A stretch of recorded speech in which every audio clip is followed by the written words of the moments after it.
दोस्तों, मैं YouTube channel genius point आप सभी का स्वागत है मेरे YouTube चैनल जीनियस पॉइंट में।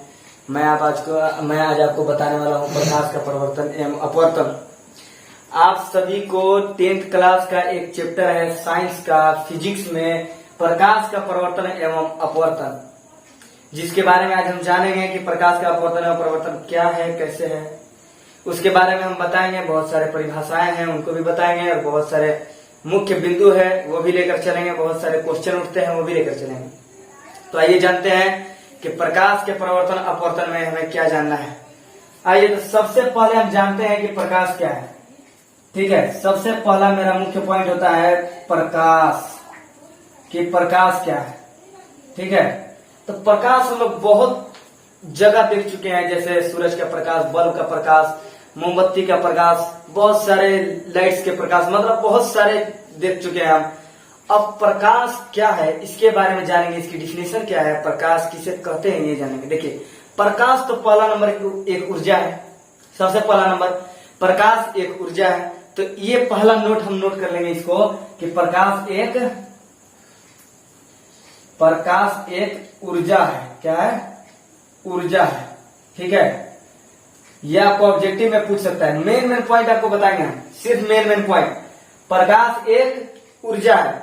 और हम लोग सबसे बड़ा बात कि ये चीज केयर करते हैं कि प्रकाश हमेशा कभी सीधी जाती है, कभी तिरछी जाती है, लेकिन एक ही पथ में जाती है, ध्यान रहे।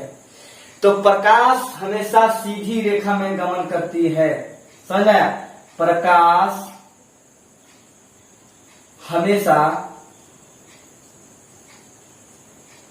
सीधी रेखा में गमन करती है। दूसरा पॉइंट, ठीक है, प्रकाश हमेशा सीधी रेखा में जाती है। ठीक है, दूसरा पॉइंट हो गया। पहला पॉइंट हो गया कि प्रकाश एक ऊर्जा है। दूसरा हो गया कि प्रकाश हमेशा सीधी रेखा में जाती है। इन दो पॉइंटों को लेकर हम इसका डिफिनेशन बना सकते हैं कि प्रकाश एक ऐसी ऊर्जा है जो हमेशा सीधी रेखा में गमन करती है। तथा तीसरा पॉइंट इसका ये लेंगे कि किसकी सहायता से प्रकाश की, यानी कि इसकी सहायता से, ठीक है, इसकी सहायता से हम किसी वस्तु को स्पष्ट देख सकते हैं। यानी कि जब तक प्रकाश न हो हम किसी वस्तु को नहीं देख सकते हैं। यदि प्रकाश होगा तभी हम किसी वस्तु को स्पष्ट देख पाएंगे, वरना नहीं देख पाएंगे। अंधेरे में कोई वस्तु दिखाई दी है आज तक? किसी को नहीं दिखाई दी है। तो आइए जानते हैं, प्रकाश हमारी आंखों तक आती है। ठीक है, तो हमें प्रकाश की वजह से ही वस्तु दिखाई देती है। समझ में आया? तो तीसरा लेंगे पॉइंट कि प्रकाश की सहायता से, यानी कि इसकी सहायता से वस्तु स्पष्ट दिखाई देती है। ठीक है, स्पष्ट दिखाई देती है। चलिए प्रकाश जाने। देखिए, 3 पॉइंट है, यही 3 पॉइंट है जो प्रकाश को परिभाषित करेगा। पहला पॉइंट कि प्रकाश एक ऊर्जा है जो हमेशा सीधी रेखा में गमन करती है। ठीक है, और तीसरा कि इसकी सहायता से किसी वस्तु का स्पष्ट देखा जा सकता है। अब तीनों को एक साथ मिलाकर हम बोलेंगे, वो आपको कॉपी में नोट करना है कि प्रकाश एक ऐसी ऊर्जा है। कॉपी में नोट करते चलेंगे। प्रकाश एक ऐसी ऊर्जा है जिसकी सहायता से किसी वस्तु को स्पष्ट देखा जा सकता है तथा जो हमेशा सीधी रेखा में गमन करती है। समझ में आया? प्रकाश एक ऐसी ऊर्जा है जिसकी सहायता से किसी वस्तु को स्पष्ट देखा जा सकता है और जो हमेशा सीधी रेखा में गमन करता है। चलिए, प्रकाश समझ गए होंगे, प्रकाश किसे कहेंगे। आइए, अब प्रकाश के बाद हम लोग जानते हैं किरण। ठीक है, किरण क्या है? देखिए, प्रकाश का परिवर्तन है, खैर चैप्टर है, अब बता देते हैं परिवर्तन क्या है, लेकिन परिवर्तन आगे जानेंगे, थोड़ा सा बता देते हैं। देखिए, ये हुआ मेरा कोई चिकना सतह, मान लीजिए ये मेरा कोई चिकना सतह है इस तरीके से। ठीक है, इधर भी इसकी चिकनाहट है इस तरफ। यदि कोई प्रकाश की किरणें चिकनी सतह से अगर टकरा के पुनः उसी दिशा में लौट जाए, किस दिशा में? जिस दिशा से वो आई थी। समझ में आया? यह बता रहा है आपको प्रकाश का परिवर्तन, सिर्फ यहां तक बता रहा है, ध्यान रहे। प्रकाश की किरणें जब किसी चिकनी सतह से टकराकर पुनः वापस लौट जाए तो उस प्रक्रिया को कहेंगे प्रकाश का परिवर्तन। समझ में आया? यानी फिर से, प्रकाश जब कोई किसी चिकनी सतह से टकराती है, टकराने के बाद पुनः उसी दिशा में वापस लौट जाए तो उस प्रक्रिया को कहेंगे प्रकाश का परावर्तन। अब हम लोग को बहुत सारी चीजें देखिए, कभी कभी देखते हैं रियल लाइफ में, देखिए बहुत सारे उदाहरण है। ये मान लीजिए मेरा आईना है, ये आईना का मेरा पहला दृश्य है, ठीक है, सबसे पहला वाला पृष्ठ है। इस पृष्ठ पे जब हम लोग टॉर्च मारते हैं तो उसका प्रकाश पुनः इसी दिशा में लौट जाता है, कभी इधर लौटता है कभी इधर लौटता है, टॉर्च ऊपर नीचे करते हैं लौट जाता है। तो यानी कि ये कौन सी प्रक्रिया है? प्रकाश का परिवर्तन है। समझ में आया? प्रकाश के परिवर्तन है। किसी भी कांच के स्लैब बोल रहा है, किसी भी कांच के आईने से, ठीक है, तो उसमें हम लोग जब प्रकाश की किरणें टकराते हैं तो वह पुनः वापस आ जाती है। किसी भी चिकनी सतह से जब प्रकाश की किरणें टकराकर उसी दिशा में वापस आ जाए उसको प्रकाश का परिवर्तन कहते हैं। इसके बारे में आगे जानेंगे। अभी प्रकाश से शुरू किए हैं, तो जब प्रकाश में घुसे हैं तो बहुत सारी जानकारी अभी आपको देते चलेंगे। तो आइए देखते हैं कि किरण पुंज क्या है। समझ में आया? किरण पुंज क्या है?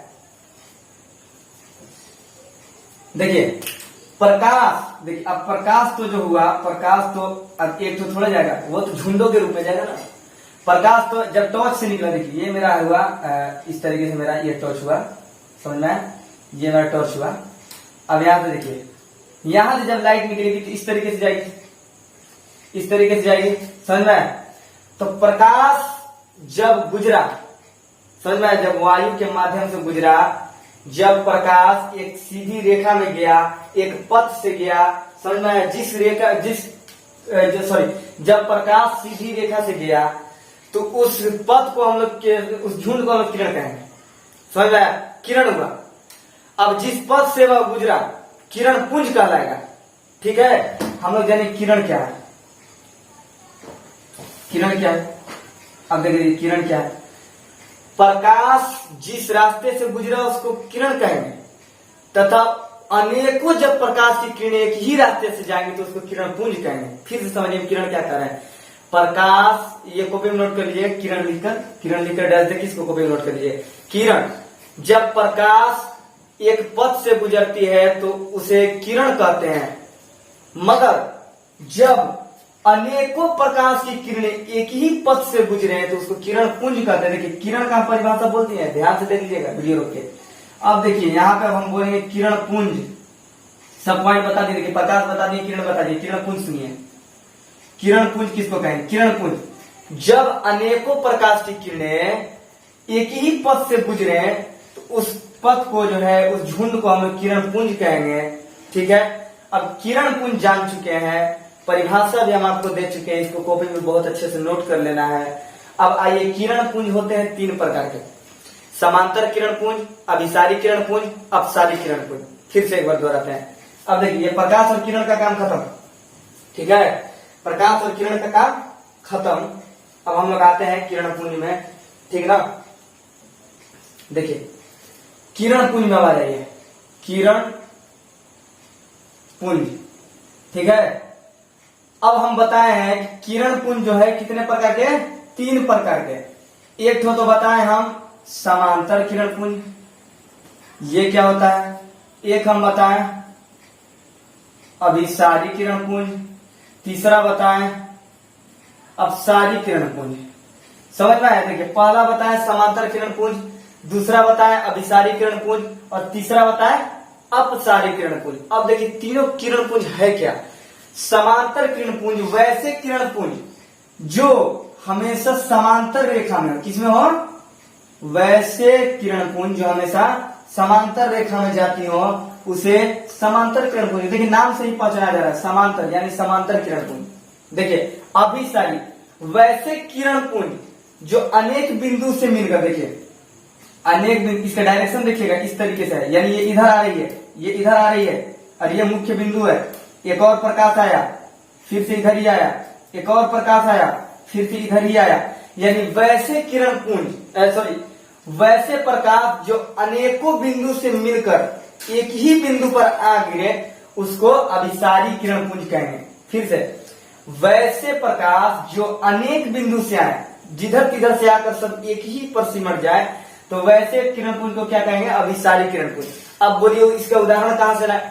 उदाहरण आप लोगों को एक इंस्ट्रूमेंट बॉक्स में एक लेंस मिलता है, हम लोग उसको बहुत ही संभाल कर रखते हैं इंस्ट्रूमेंट बॉक्स में। उसका आकार कुछ इस तरीके से होता है, देखिए कुछ इस तरीके से होता है, इस तरीके से होता है। जब उसको सूर्य के प्रकाश के सामने लाइएगा तो उसकी सारी सूर्य की प्रकाश की किरणें इकट्ठा होकर एक मुख्य बिंदु पर आ गिरेंगी। समझ में आया? एक मुख्य बिंदु पर आ गिरेंगी जिसे अभिसारी किरण पुंज कहेंगे। यही है इसका उदाहरण। समझ में आया? चलिए अब अभिसारी के बारे में जानते हैं। देखिए सब इसका चित्र बनाते चलिएगा, परिभाषा भी। समांतर किरण पुंज, फिर से वैसे प्रकाश जो समांतर रेखा में हमेशा जाए उसे समांतर किरण पुंज कहेंगे। वैसे किरण पुंज जो अनेकों बिंदु से आकर एक ही बिंदु पर मिल जाए अभिसारी किरण पुंज कहेंगे। लेकिन अपसारी किरण पुंज, वैसे किरण पुंज जो एक बिंदु से निकलकर अनेकों बिंदु में फैल जाए उसे अपसारी कहेंगे। यानी कि ये इधर से निकलकर इधर जा रहा है, इधर जा रहा है। देखिए डायरेक्शन देखिए इसका।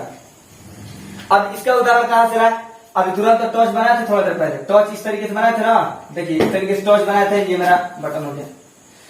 इस तरीके से हम टॉर्च बनाए थे तो देखे थे कि टॉर्च में से प्रकाश कुछ इस तरीके से निकल रहा था ना। तो ये एक बिंदु है, यहाँ पे टॉर्च का मुख्य बिंदु है और प्रकाश यहां से निकल कहां जा रही है? चारों दिशाओं में जा रही है। यानी इसका परिभाषा होगा कि वैसे किरण पुंज जो एक बिंदु से निकलकर अनेकों बिंदु में फैल जाए उसको अपसारी किरण पुंज कहेंगे। समझ में आया? आपको पहले हम बताए प्रकाश के बाद बताए किरण के बाद बताए किरण पुंज 3 प्रकार के, समांतर किरण पुंज, अभिसारी किरण पुंज, अपसारी किरण पुंज। इन तीनों का डिफिनेशन बहुत अच्छे से हम बता दिए हैं। ठीक है, बहुत ही अच्छे से बता दिए हैं तीनों का डिफिनेशन। आप लोग वीडियो को रोक के उसको अच्छे से देख लीजिएगा और कॉपी में नोट कीजिएगा। समझ में आया?